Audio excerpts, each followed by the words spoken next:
Teresita Besa was born in the Philippines in 1929. In the 1960s, she moved to Chicago to make a better life for herself. She ultimately wanted to become a music teacher, so she was pursuing her career in music, but ended up becoming a respiratory therapist in a hospital called Edgewater Hospital just outside Chicago. This hospital boasts that it was the birthplace of the serial killer John Wayne Gacy, also the birthplace of Hillary Clinton, and they also claim that Frank Sinatra was once a patient there. As she was still working at the hospital, she was pursuing her career in music, and she kind of led a sedimentary life. She really liked being on her own.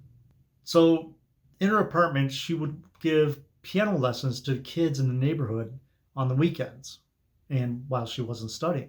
On February 21st, 1977, she called her friend Ruth, and they talked for about a half hour.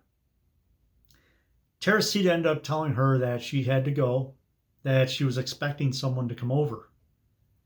So they left it at that, and they hung up the call. About an hour later, the fire department was called because the neighbors smelled smoke in the building, and they were convinced it was coming from Teresita's apartment. So the fire department ended up coming. They broke down the door. There was a fire in her apartment in the living room. So they put out the fire and found out that it was a mattress on fire. When they pulled the mattress up, they found Teresita's body underneath the mattress, burnt, with a butcher knife sticking out of her chest. And that wasn't the only thing. They found out that she was naked, and it almost looked like she was sexually assaulted. But investigators found out that she wasn't assaulted. The case was assigned to Detective Joe Stachula.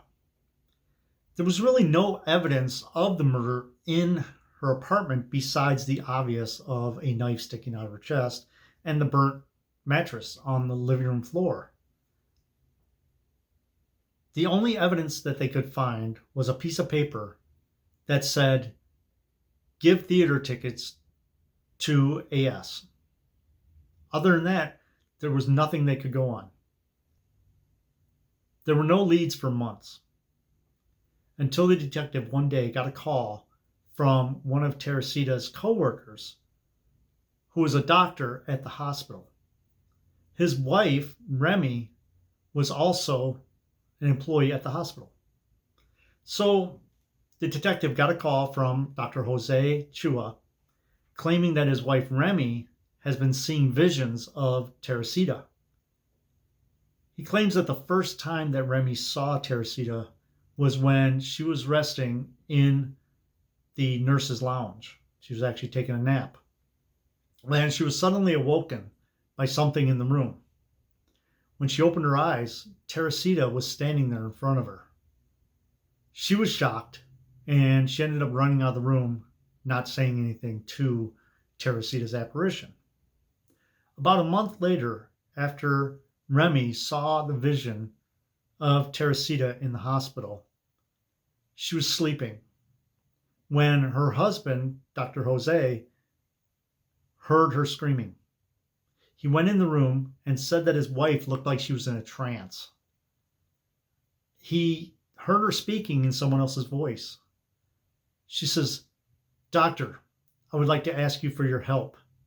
The man who murdered me is still free." He was kind of freaked out, but he tried to stay calm, and he said, "Who is this speaking to me?" And she said, "I am Teresita Besa." She repeated, "Doctor, the man that murdered me is still free." The doctor looked down at her and said, "Well, what do you want me to do?" And she's like, "Contact the police. Tell them I was murdered." And with that, his wife woke up and didn't know what had happened. He asked his wife, Remy, if she remembered anything, and she did not. She couldn't remember a thing. She said she was just sleeping.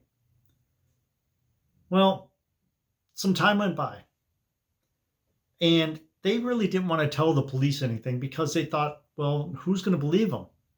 And they were confused because they didn't know what to do. After some time passed, Teresita once again appeared to Dr. Chua through his wife, Remy.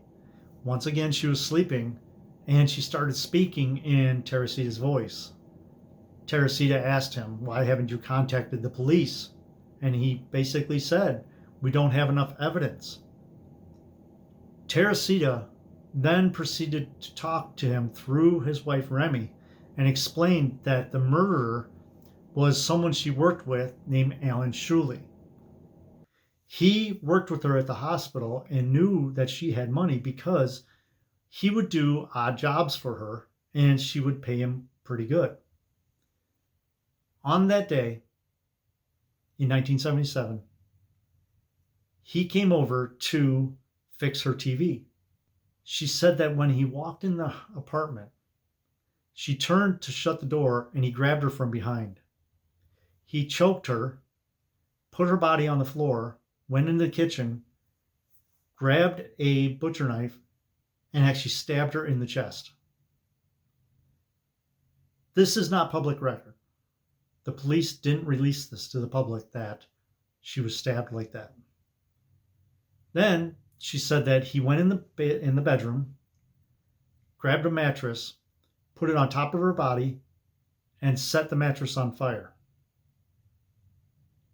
She also claimed that after he did this, he stole some jewelry from her and other items from the apartment. The jewelry that he stole was a jade pendant necklace and a ring with a pearl on it. She claims that he ended up giving the jewelry to a pregnant girl. With this information, Dr. Chua called the detective and basically laid it out to him. The detective wasn't really convinced yet, but he did listen to what Dr. Chua had to say. And Dr. Chua actually asked him, do you believe in the paranormal? The detective was kind of hesitant about saying it, but in the end, he said he did believe. So, with this evidence, he wanted to talk to Alan. He went to Alan's apartment and confronted him about it. He believed that Alan was the murderer. So they talked a little bit, and Alan's girlfriend walked out of the back room. Turns out she was pregnant. So the detective pulled her aside and asked her, did you receive any kind of gifts from Alan lately? And she did. She received some jewelry that he said he bought for her. The detective asked her, can you bring this jewelry and a few other items down to the police station? And she did. Teresita's family came to the police station and met with the detective. The detective pulled out a jewelry box and opened it up. Now, there were several pieces of jewelry in this jewelry box, but the family right away pointed out a ring and a necklace that they said belonged to Teresita, and it was a green jade necklace and a pearl ring. With this evidence, they arrested Alan on murder charges of Teresita. He tried to get it thrown out of court because of the way that the evidence was gathered through Remy and Dr. Chua, saying that there was no way that the evidence could come through a spirit. The first trial ended in a mistrial. The jurors didn't believe in the evidence that was presented to them. And during the trial, Alan did plead not guilty, but it ended up in a mistrial. While collecting evidence, on February 23rd, 1979, the detectives got a call from Alan, and he confessed to the murder. It ended up going back to trial, and he pleaded guilty on all accounts. He explained once again that he went to her apartment, to fix her television. When he got there, she turned around. He reached from behind, strangled her, pulled her to the ground, and stabbed her in the chest, and then set her body on fire. He did a full confession and was sentenced to 14 years in prison for the murder of Teresita. It makes me wonder why he confessed. Did he get a visit from Teresita's spirit? We'll never know. He was let out of prison in 1983, and it's said that he moved to New York City after that. This case makes me wonder, did he get contacted by Teresita's ghost and get so freaked out that he confessed to the murder? This isn't the only case where a spirit has solved their case in a court of law. There's the Greenbrier ghost that did the same thing. And I'm sure there's many more. But this case is very interesting because of the detail, such as the knife sticking out of her chest. That was not public knowledge. And Dr. Chua actually said that Remy, through Teresita, said that happened. So it's very interesting, and I love this kind of cases. So anyways, thanks for tuning in. Remember, please hit that subscribe button, hit that notification bell, give me a thumbs up on the video. It actually really does mean a lot, and it helps us out. But till then, thanks for watching, and I'll talk to you later.